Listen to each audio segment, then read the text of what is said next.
Hi, it's Lily. Today I'll be talking about one of the greatest classics of all time, The Outsiders by S.E. Hinton. Let me start off with my favorite, The Greasers. So we start off with Ponyboy Curtis, our main character. He's a greaser, 14 years old, loves books and movies, likes sunsets, proud of his greaser haircut, track star and everything, but sometimes he feels like he's the only one that is like this. And we have Derry, Pony's 20-year-old brother. He's tall, handsome, but he has cold eyes, works too hard, and always yells at Pony. He didn't go to college so he could help the family.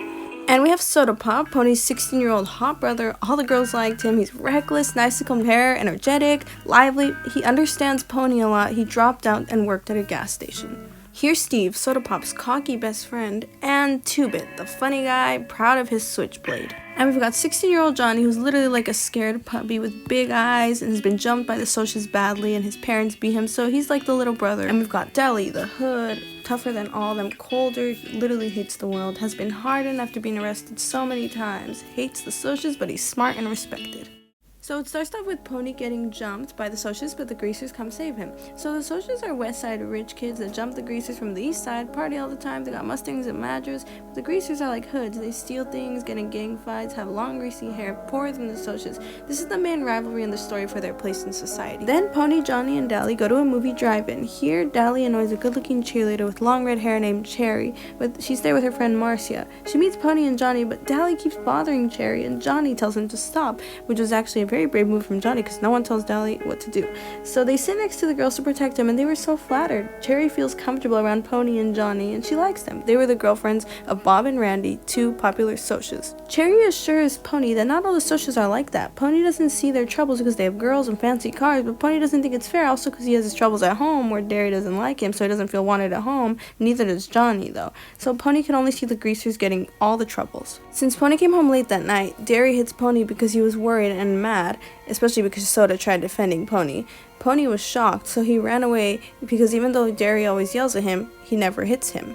Pony ended up running away to the lot where Johnny was sleeping in, and they both, without a question, run away. Pony is obviously sad and hurt, and so is Johnny. They run away to the park, but Bob and Randy come with other Socias, especially because they're mad because they saw them with their girls earlier. The young Greasers try not to be scared, but they can't do anything when Bob tries to drown Pony in the fountain. But Johnny takes out a switchblade and kills him. They're so shocked, so they decide to go and try to find Dally because he would know what to do. They find Dally at a party, and Dally tells them to go on the 3:15 train to Windricksville and to stay at an abandoned church on Jay Mountain and buy food. He gives them money and a gun, which is loaded. He tells them that he'll be up there once he thinks it's clear. So Pony and Johnny did as Dally said. They also bleach and cut their hair to act as a disguise. They try to spend some time reading, playing cards, and smoking, and Dally comes later, and surprisingly, they decide to turn themselves in. But Dally says that Cherry, the cheerleader, said she would testify that the Socias were drunk and the boys acted in self-defense. When they were away, the old church was on fire, and so Johnny and Pony go in to save kids that were inside because they think it's their fault. But it was getting dangerous, and Dally came in to try to save Pony and Johnny. But the roof began caving in, and they also got hurt. Why was it technically their fault? Well, because of how much they were smoking, obviously lit the place on fire. But they're actually being called heroes in the papers even though the police were after them. But Johnny's in critical condition and he could die. Pony tries not to believe this and distracts himself. He reunites with Soda and Derry, and he notices that Derry actually shows his emotion because he actually missed him. Also, the Greasers are planning to have a rumble against the Socias. Meanwhile, Soch Randy, the deceased Bob's best friend, comes talk to Pony about he was tired of the division and conflicts and that he will not fight at the Rumble. This is the first time Pony realizes the Socias have feelings too. He also talks to Cherry, and Cherry tells him how Bob was sweet and special. It was just when he was drunk that he was different. Pony tells her that you can see the sunset really good from the west side and the east side, and this touches her. Although Johnny's still at the hospital, the Greasers go to the Rumble excitingly against the Socias. Pony found out that Soda fought for fun, Steve for hatred, Derry for pride, and Two-Bit for conformity. And they fight, and Dally shows up right before it starts. He just comes from the hospital.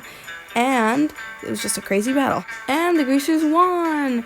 But since Johnny's still in critical condition, Dally hurries and takes Pony to the hospital to see Johnny. But Johnny can't hold it anymore. His last words to Pony were, "Stay gold," and he sadly passes away. Pony refuses to accept or believe it, and the boys are obviously sad, and Dally just cannot hold it in. This is when they realize that Dally has a breaking point as well.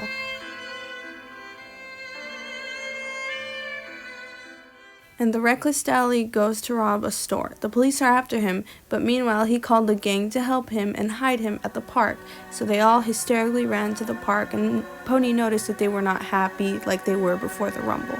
And just before the gang arrived, the police met up with Dally, and Dally raises an unloaded gun and was shot many times by the police, and sadly he died as well.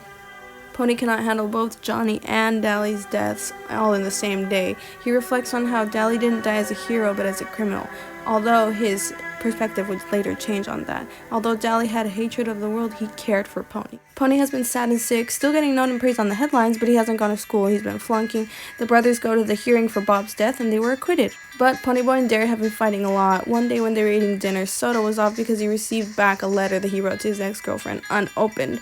And Pony and Derry were arguing about how Pony hasn't been doing his schoolwork just because he lost two good friends. Soda can't anymore and he runs away.